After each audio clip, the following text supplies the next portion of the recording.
let's read it and go on an adventure.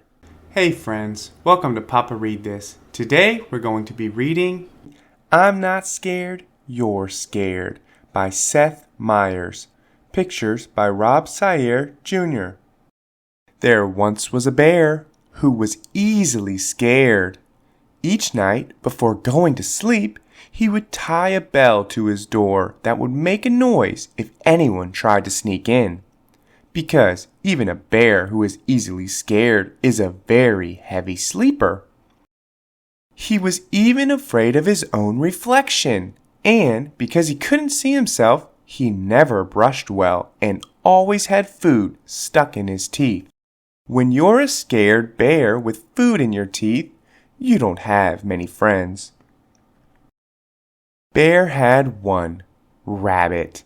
Rabbit was never scared. She read scary stories. She slept with her door wide open, and she brushed her teeth while hanging from a tree branch by her ears. This gave her very strong ears. One day, Rabbit made an announcement. Bear, we're going on an adventure. Bear suggested that, instead of going on an adventure, they could read a book about adventures. That way, if anything goes wrong, we can just close the book.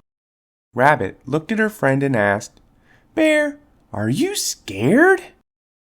And Bear replied, I'm not scared, you're scared.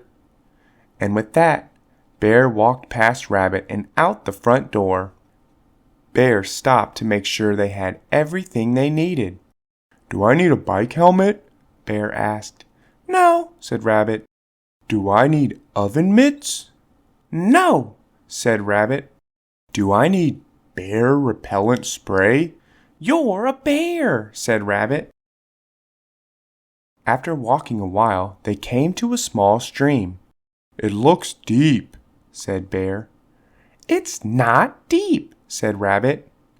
It looks cold, said Bear. It's not cold, said Rabbit.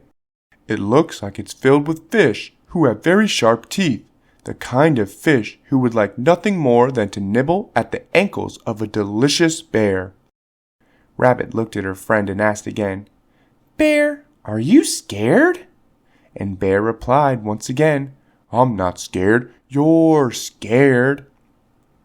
And with that, Bear walked along the stream until it narrowed enough that he could step over it. There he found Rabbit, who had fallen asleep waiting for him. After a bit longer, they came to the edge of the woods.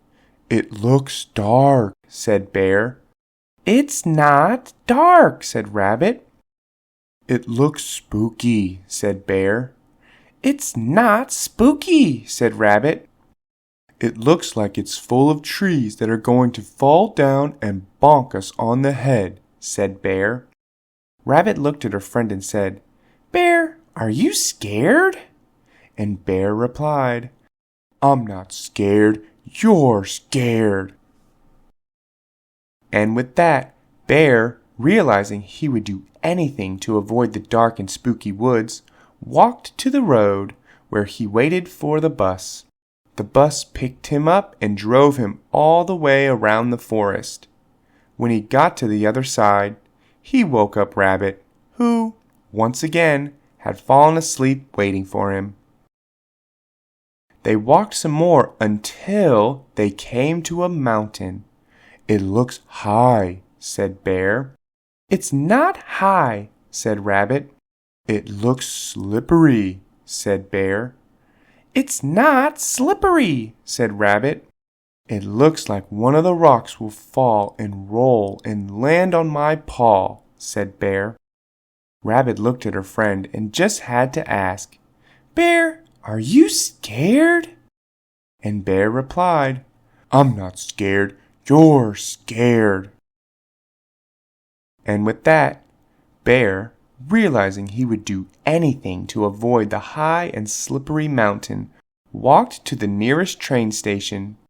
The train took him halfway around the mountain to an airfield. At the airfield, Bear bought a ticket on a helicopter that flew him to the top of the mountain and dropped him off next to Rabbit, who, no surprise here, had fallen asleep. "Rabbit," said Bear, waking her up, "should we go home?" "I am not going home," said Rabbit, and she bounced off with Bear following behind her. After a bit more walking, they found themselves at one side of a long rope bridge. Bear stopped. "It looks rickety," said Bear. "It might be a little rickety," said Rabbit. "It looks old," said Bear. "It might be pretty old," said Rabbit. "It looks like the boards might break if you were heavy enough," said Bear. "Mm-hmm," agreed Rabbit. Rabbit looked at her friend and said, "Bear, are you scared?" And Bear took a deep breath and said, "Yes, Rabbit, I am scared. I was scared of the river, and I was scared of the forest, and I was scared of the mountain, but I am the most scared about this long, old, rickety bridge." And with that, Bear turned around and headed home. He marched back to the helicopter that flew him back to the airfield, then took the train back to the forest, where he got on a bus that took him to the river, so he could cross where it was narrow, and then trudge all the way back to his house, where he crawled into bed. Rabbit went to the middle of the bridge and thought, "See, this bridge isn't dangerous. It's a good bridge." And to prove it, she started to jump up and down, and then she jumped harder, and then she jumped harder than she had ever jumped in her life. And then the board she was jumping on cracked in half, and Rabbit fell right through the hole in the bridge. Lucky for Rabbit, she had very strong ears, but she knew she wouldn't be able to hold on forever. And because of this, Rabbit, for the first time in her life, was scared. Now, Bear and Rabbit hadn't noticed, but throughout their journey they had been followed by a small bird. Bird realized she had to get help, so she flew as fast as she could all the way to Bear's house. Bird flew in Bear's window and started chirping as loud as she could. But Bear didn't wake up, because even bears who are easily scared are very heavy sleepers. Bird was about to give up when she saw the bell on the doorknob. Bird put her head inside it and shook it as hard as she could. Bear jumped out of bed to hear Bird's yell. "Rabbit has fallen through the bridge and needs your help." And in that moment, Bear felt something he had never felt before: courage. He was so worried about his friend that instead of staying home where it was safe, he ran out the door faster than any bear had ever run before.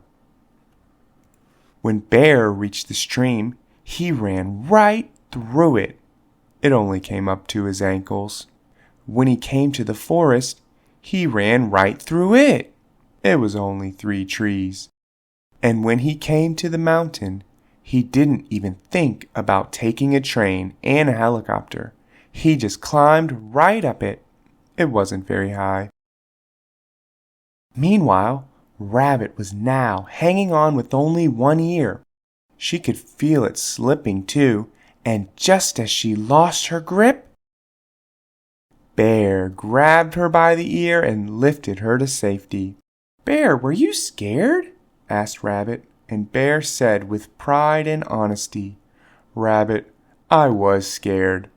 "I was scared too," said Rabbit, and Bear smiled and said, "Sometimes it's okay to be scared."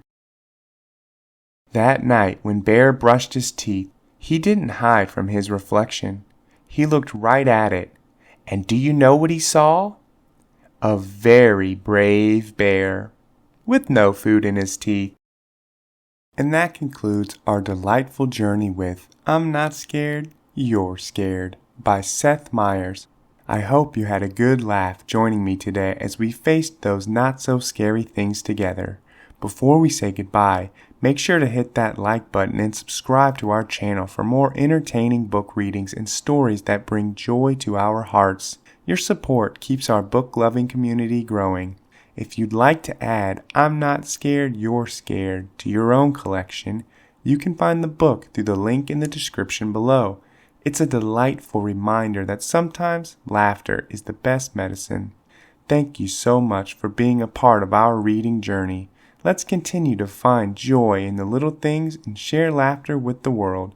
Until our next light-hearted adventure, take care and happy reading.